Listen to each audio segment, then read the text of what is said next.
Good morning, welcome back to the channel. Today we have a very rainy Sunday morning. I just had coffee, breakfast, and I was gonna start getting ready for the days and actually have quite a lot of time. So we're gonna get ready and answer some questions because I did make like a Q&A on Instagram again, and I did promise that I was going to make more like chatty, get ready with me, and just catch up, doing my makeup and getting ready for the day. Masha is right here joining us for this video and Oli is napping in the living room. So we have a ton of questions. I sat down to divide them by categories, so the video is not all over the place. So we're gonna start with fashion and luxury. This is about bags, clothing, all of that. We will also have personal questions about my life, relationships, social media, being a content creator full-time, all of that. So it's been getting super cold and I've been living on this robe pretty much every single morning. I honestly don't have that much to do today besides running some errands, but I've been trying to get ready every single day, no matter if I don't leave the house, just to feel like I am a little bit more put together because I've been sick for the last week and definitely I don't feel my best. So if you hear that on my voice, apologies. I already did my primer serum because I usually give it like 10 minutes to set, but this is from Natasha Denona and it's the Hygiene Energizing Hydrating Prime Serum. I can definitely recommend it. It's so glowy. I love it. So starting with the handbag and fashion section, I got asked a couple of times what was next on my Hermès wishlist, and actually I'm not on the wishlist right now. Every single time that I go to the store to see my essay, he's just not there. I think I've gone like 3 times in the past couple of months. You can do appointments. We never have the same days and hours available. So this is the Tarte Shape Tape creamy concealer and I use it in the 27S. I always recommend to go for the one that is like lilac because it's a bit more creamy than the one that is like purplish. So yeah, I just haven't really aligned with my essay at all. So I am not on the wish list, but honestly I'm not on a rush. I think just one day I'm gonna make some time and try again to go to the store. We do need to go to the store to get Polo some perfume and we want to get like a few little gifts for Christmas. But going back to the question, I would love basically things that I know that are going to be almost impossible to get. I've been between getting a Kelly pochette. I really think that I would love the Kelly pochette because it's a little bit bigger than the mini Kelly, and sometimes I do like using the mini Kelly as a top handle, and I'm honestly pretty open about the color. I would be open to pretty much anything that is not like a neon. Or the other one is that I would love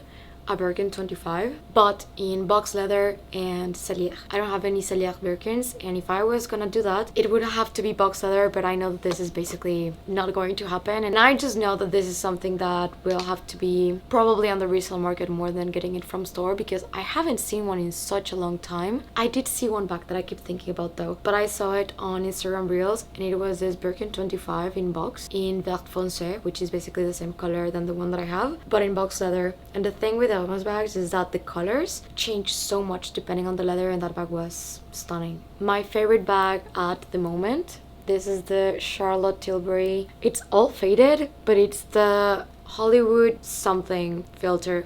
I'll put it on the screen. And I use the 4 medium. So lately I've been feeling like I've not been having the best skin and hair days, but I'm pretty much in that phase of my cycle that just nothing really seems to work out. So my favorite bag at the moment, I think it's going to have to be my Andiamo. I really cannot believe that it took me such a long time to get that bag. I'm always so shocked about the color match on this one because it's literally my skin color. It's literally perfect. I could go on for hours regarding why I love the Andiamo so much, but I got it in the medium size in the suede, and that bag has such an amazing shoulder strap. It has a top handle. It fits so much and it's also just like beautiful. I do believe that I would not like it as much as I do if it was not in suede. So I am very happy that I was unhinged enough to get it in suede, even though pretty much everyone told me not to, but I don't care. I love it. If you see me looking down, it's because I have a mirror. Anything that I personally have on my Christmas wish list, and I actually have 2 things like really big on my mind, actually 3.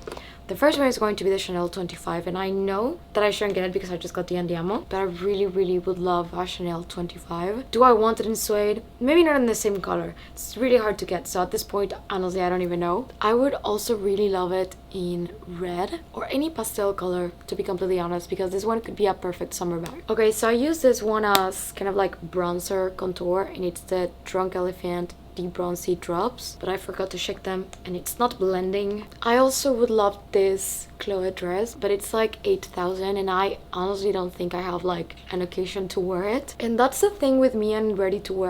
I love ready to wear, that it's not that realistically something that is going to fit that well into my life. Also this other dress that is going to come out for the next collection, I've actually been offered to pre-order it, but I am really scared that I'm gonna pre-order and I'm not gonna like it. So I think that one that I think could be really cute for summer, I would definitely wait and see if I can try it on first. And the last thing, honestly, I think I would love an iPad mini. I basically use my current iPad to control my camera, but it's so heavy and sometimes I just want to travel with it instead of my laptop, because if I travel with my laptop I just feel like it's very hassly. And I think an iPad mini would be something that I would get a lot of use of and just bring in most of my bags if I could. So those were the luxury handbag questions. I'm not sure if we're gonna come back to it, but I guess we'll see. So now these are from personal and / background. The question says, talk about your background, what you studied, how did you move out of Mexico, etc. Okay, so this is the blush that I love. It's the best blush that I've ever tried and it's from Dior Beauty and it's the Rosy Glow Stick in the color Rosewood, which is the 12. So I've actually explained before, but for anyone that is new here, I am Mexican. I was born and raised in Mexico and my parents are from Spanish and German background. My dad is Spanish and my mom has German background. My entire family from my dad's side, they live in Madrid and they've always have. I was the only one from the entire family living in Mexico with my dad. We were living in Mexico basically because my dad wanted to and I loved it back there. Honestly, I miss it so much. I talk about this a lot. I have very conflicted feelings about missing Mexico, but at the same time being very happy here and not really ever considering going back to living there. But I would definitely go for holidays, full summers. The day that I have kids, I definitely want them to know basically where they come from, same as I grew up coming to Spain and learning everything about Spain. I've always loved having like a mix of cultures and it gives you a little bit of an identity crisis growing up because you don't feel like you perfectly fit in into pretty much any of the places. At least that's something that I've struggled with quite a bit. But I am Mexican and I lived in Mexico literally my entire life until we moved here, besides summers and traveling with my grandparents, or when I was older traveling by myself or with my husband. Now the reason that we moved out, I've also talked about this one quite a lot. I always knew that I was going to end up living here in Spain. The reason for that is because when I was a little kid and I would visit my grandma, I could do so many things here. I felt like I had so much freedom because of course it's safer. Está muy especialita. We just got a new coffee machine and Polo is playing with it. So we have our second coffee of the morning. As I was saying, I am very much aware that Barcelona is not the safest city in the world, but honestly, when you compare it, especially in the town that I was living, it is completely different. So I loved it here. I felt like I got to be a kid a little bit more and I got to experience that. And every single time that I thought about like my future and having kids, I always knew that I wanted to give my kids like a lot of things that I feel like maybe I lacked growing up. So when I started dating Polo, I always told him that I had all the intentions of finishing college, and after finishing college that I wanted to move to Spain. I didn't know that it was going to be Barcelona, but I had it quite clear because we took a sabbatical year when we were in college and we came here. I'm gonna go a little bit more in depth about this in another question, but we came here and we started working. We were giving surf lessons, English classes. We were also sailing instructors, just like a couple of things. And I just loved the life here so much because you have the city, but at the same time you have the mountain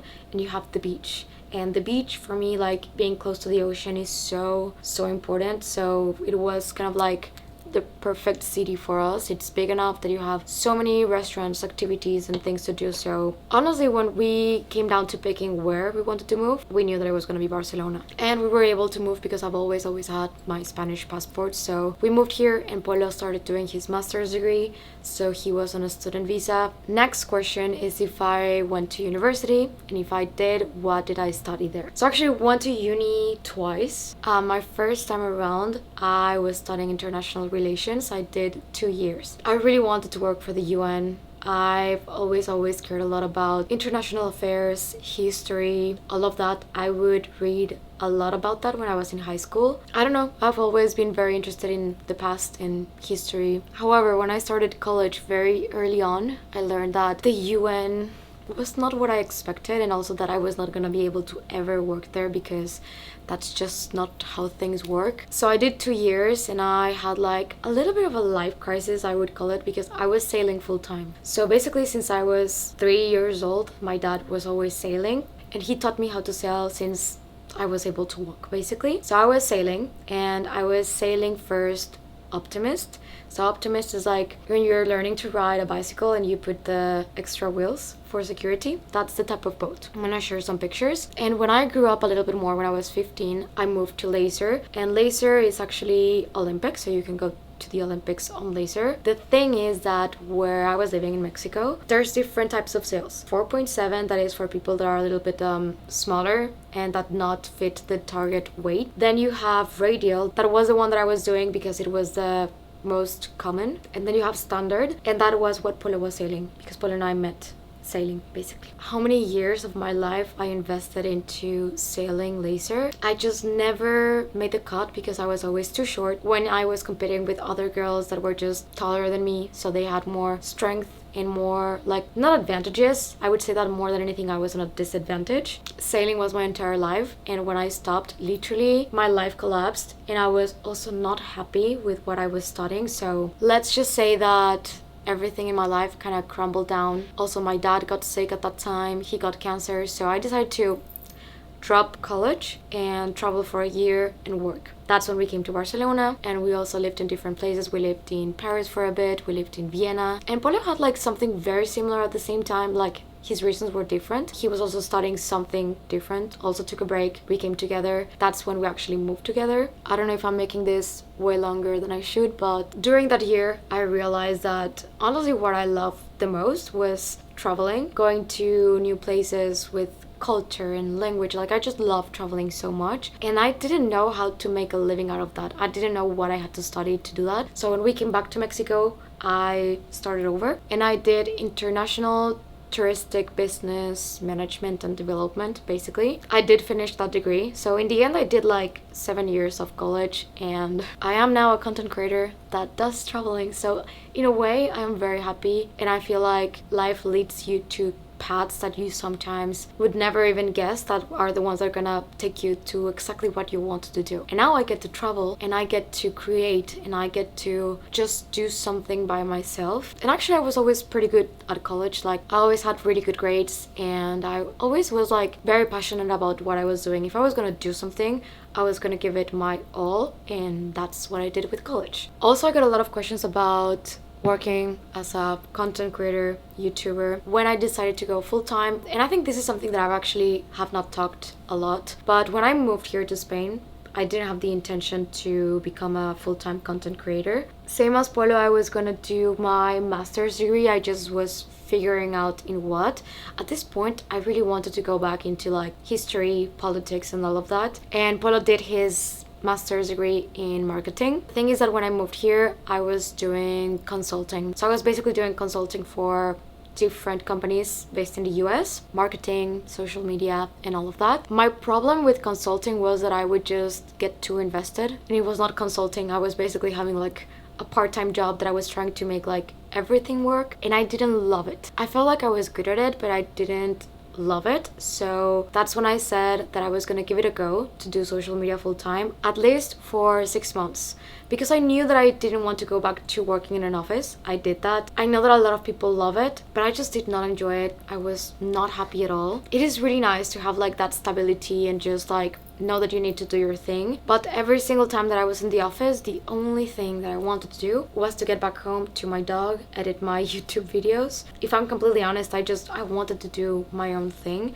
and I didn't know if I could take that jump, because during YouTube specifically is very, very scary full-time. It is a very unstable job. Some months you do really well, some other months you do terrible, and you also need to have that leap of faith that what you love and that what you want to put out is going to be things that people are going to want to watch. For contour, especially for the nose, I really like using the Charlotte Tilbury. I am really, really bad at nose contour. It's always kind of like a hit or a miss. I go full time for 6 months because it was very, very unstable. I was also in that starting of doing vlogs, and my vlogs were doing really bad. So I went back into consulting, and I was doing both things. Like, I was trying to do basically YouTube full time, but also taking consulting on the side, but honestly it was not really on the side, so I felt overstretched. I don't know if that's the word. So I did that for 6 months, but it was killing me because I was like going to bed at 12 because I had to adjust to the hours. And also it was like for someone else, like I just kept going back to the idea that I wanted to give it a shot and that I wanted to try to do social media full time. So I did it again, and this is when I really started to work on my editing, and I really started to work on making something that I was gonna be proud of. And I know that this is going to sound very cheesy because I just do like travel videos and like vlogs here in Barcelona and what's in my bags, but I love doing it. And I think at the end of the day, life is so short and life is so complicated. If I find joy in doing this, then I just kind of want to give it a go. And I've been 2 years full-time, and I honestly never regret it. Like, I love doing it. I think this question ties very well into the other one, and it's how do you split and manage day-to-day finances with Polo? So I don't know if this is going to be controversial or not, but Polo and I have been dating since we were basically 18 years old. We've been together for 10 years. So we've been together since before we basically got our first jobs or earned any money. But the way that we would always see it since we started was that everything goes onto the same pot. And I think we've always been able to balance each other very well financially wise, because we both have had like our ups and downs and changes and switches, and every single time we've just kind of had each other. And I don't know if it's weird that we did that from the very beginning, but yeah, we've never split money. We don't do 50-50. When it comes to big purchases, something that we do is like talk about it with each other. We try to always align and both agree when it comes to big purchases, so we don't keep count, we don't care who makes more than the other. But with this I want to be very clear, because I always get comments, especially from men, saying that poor husband, he needs to cater to your expensive taste and buy you all those bags. Every single bag that I have and that I own, I've always made sure that whatever money comes out of the pot, that I'm gonna work back for it, or I've worked already for it, or I'm gonna sell another bag from my collection to make up for that expense. I got asked 2 questions about dogs. The first one is, how do you deal with that amount of dog hair? Because I have 2 golden retrievers, and the response to that is that we have 2 robot vacuums that are pretty much running 2 or 3 times a day, and the other one is we just deal with it. I grew up with so many dogs and I've always been very used to this. It's just part of it, and it's something that we have accepted, and I'm honestly very much okay, and I don't even notice it anymore. I just don't wear a lot of black. This is the brow gel, and it's from Benefit. How are Masha and Oli doing together? So I'm so happy that I can finally say that they love each other and they play all day long. I always really felt that Masha was missing just like playing body, and at the beginning she just hated Oli, but now he's literally that. Yeah, they're getting along amazing. They cuddle now, they share toys, they nap together. It's literally exactly what we wanted, and I'm so happy to finally see Masha enjoy having a sibling instead of just looking at us like, what did you guys do? Now I have some traveling questions. Also, for my makeup, something that I've noticed is that I really like using this setting spray. This is my setting powder. So I used to do the setting powder first and then the spray. Now I do the spray first and this second, so I'm not that shiny. So what are our planned trips for 2026? And to be completely honest, I have no idea. Like, I have so many places that I want to go to, but we haven't yet sat down to plan what we want to do for next year. We really want to go to the Azores. I've also always wanted to go to Hawaii, but I think that's a bit far. I don't know, just thinking about the flight to get to Hawaii, I feel like I really want to go to Dubai. I feel like everyone is kind of going to Dubai, and I don't know, I think I would love to go and see it for myself. We definitely want to go back to South Africa. I fell in love with South Africa so much. So in that case, that would be like a pretty long trip where we would go and see a lot. So I guess I will have to update you guys on that, because right now I don't know. But we will definitely do traveling in 2026. I feel like it's what I enjoy most creating here, like travel vlogs, from planning the trip to, of course, being there, but also like just the creative process. I enjoy it so much. I do miss the dogs, so I think maybe we would love to do like some trips with the dogs once Ollie is a little bit more settled, because I feel like right now he's a little bit too crazy to travel with him. Would I ever consider moving to Paris? And this is actually something that I would have always thought that I would say yes, but actually no. When we were moving here, I actually was between Barcelona and Paris, and Polo was like, we're not going to Paris by no means. Like, there's no chance that he would go. So in my head, we were just going to live in Barcelona and test it out. And then we would see if maybe we would consider moving somewhere else. But today I can tell you guys, I am not leaving Barcelona. Like, at least right now, today, with what's going on in my life, I can very confidently tell you that I don't plan on ever leaving. We are learning Catalan. We really intend to stay here, and if it's not in the city, then it's going to be like on the outside spot. I think I found my place. I feel so welcome. I don't know, I just don't feel like I see myself living anywhere else. Now, I have a couple of questions that are regarding content creation, so this is a little bit more like for anyone that is starting doing YouTube or is doing YouTube or is considering it. What is my filming gear? So my camera, like my main camera, is the Sony CV-E1. So worth it. I'm having a little bit of issues with mine right now, but I would rebuy the camera in a second. And I have two different lenses for it. I have a Tamron 17-24, and this is the one that I'm using right now. But for vlogs and those like aesthetic shots, I use a Sony 50mm. I'm gonna link everything in the description box down below. I absolutely love that lens. My microphone is the Rode Pro something. I don't remember exactly the name, but I'm also going to show you a picture and link it on the description box. Now we're gonna put some highlighter, and this one is from Dior Forever. It's the Pearlescent Glow. Then additionally, I use my iPhone. I have the 70 Pro, not the Max, just the Pro. This one I use it just for the shots that I feel like I cannot grab my camera fast enough or just out of convenience, but I try to film everything with my Sony. And I also love and adore the Osmo Pocket 3 from DJI. It's just the absolute best little camera that you're gonna be able to find out there. I love it so much. Anyone that is starting YouTube, Reels, TikTok, anything, I always recommend this camera so much. And also it's not as pricey as, for example, the Sony. Of course the quality is different, but I really love having the options when I'm out vlogging, because sometimes you really don't want to bring the big camera out. How do I edit my photos and videos? I edit with Final Cut Pro my vlogs, but I would say that most of the work is when you're filming, for you to get like the right light, the right colors, the right angles, and kind of like the vision. Because I do everything myself, I think it's a little bit smoother when you're filming. You know exactly what you're gonna do with it once you're editing. I think you can definitely find a way to translate your vision into that. And regarding the editing, I think it's a very broad question to be able to answer, because it's a lot of color grading. I color grade every single clip, and I make sure that this song is kind of like on beat and that the song goes like on the theme of the video. And finding music, it is a complicated topic, of course. And the last part, this is the lipstick that I've been really loving from Guerlain, and it's the Kiss Kiss Blossom Glow. It always has like the strangest, longest name. I would say that it's definitely a lot of color grading and finding like the right vibe.